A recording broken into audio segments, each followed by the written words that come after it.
Did you ever feel your head split open and your brains pound with your blood? And you puke your insides out your mouth as your stomach turns to crud. And the dimmest light stabs like a pick, and it's very hard to think. And your tongue and teeth have turned to cotton, and you swear you'll never drink. Bobby O'Connell felt this when his alarm rang 8 a.m. Then his eyelids slowly drifted down and he slept through work again.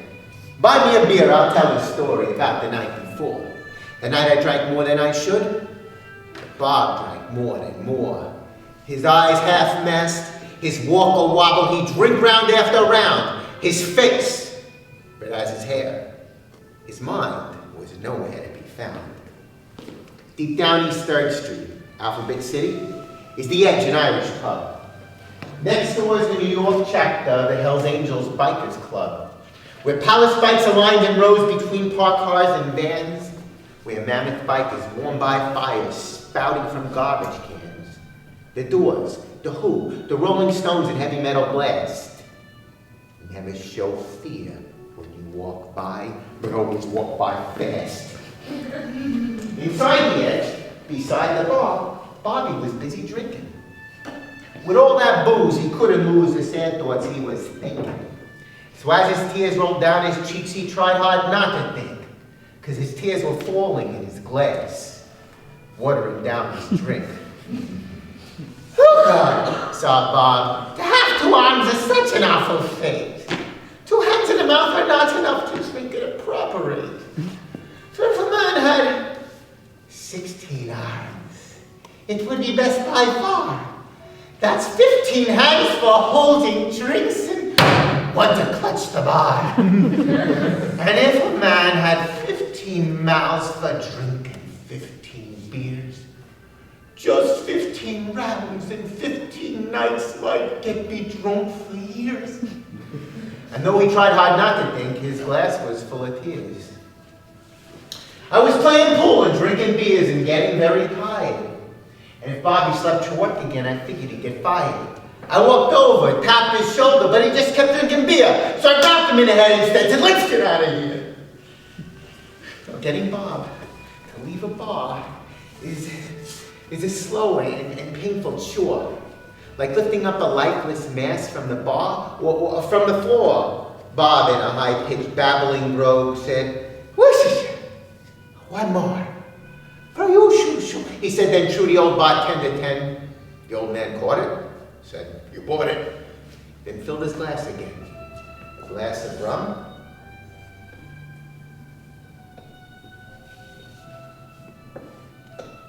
A splash of Coke. Quicker than you could blink. Bob placed his lips around the straw and inhaled a lethal drink. I grabbed his arm and pulled him out. He burped and slowly swayed in the raw December wind, which blew like a jagged razor blade. The moon was full. The stars shone bright. Bobby was really ripped. Nearly fell down, but turned around and facing the wall, unzipped. Bob, don't piss here. Because this is where the Hells Angels are, I said. But, wasn't the answer. If you piece here, we're dead. Bobby, you fool, now listen to me. These guys are really bad. Fuck them, he said. I'll kick their asses. You never seen me mad. Bobby, you fool, now listen to me. Go back inside the bar. Fuck them. I'm not afraid. Who the fuck they think they are? I grabbed his arm. He pulled away and with grim determination, he stood there like a statue on the threshold of urination. My heart was pounding. I knew I had to come up with something quick. That's when I heard the soft, dull patter of urine hitting brick. Hey, you! Asshole! The voice was deep. I looked up quick to see 2 massive angry angels quickly coming for Bob and me. Skull earrings, faded jeans, steel chains, brass rings, and biker boots. Black leather jackets like the kinds of huge bare-bellied brutes. Then I saw on the back of the jacket, lit by a neon light, an embroidered skull with a gold-winged helmet grinning in fierce delight. But Bob kept pissing as they came. There was nothing more to say. His steel-tipped biker boots crunch sidewalk. I turned and walked away. They surrounded Bob. One biker yelled, "What the fuck you doing, punk?" Now Bobby sobered up real fast. "I'm just a little drunk." Then suddenly a biker smacked the back of Bobby's head. "You don't piss here!" Another smack, and Bobby's face was red. Bob looked up real pissed. He made a fist at the biker back. "You gonna hit me, old biker?" And cracked another smack. "I'm sorry, I'm just drunk," said Bob. His voice now shook with fear.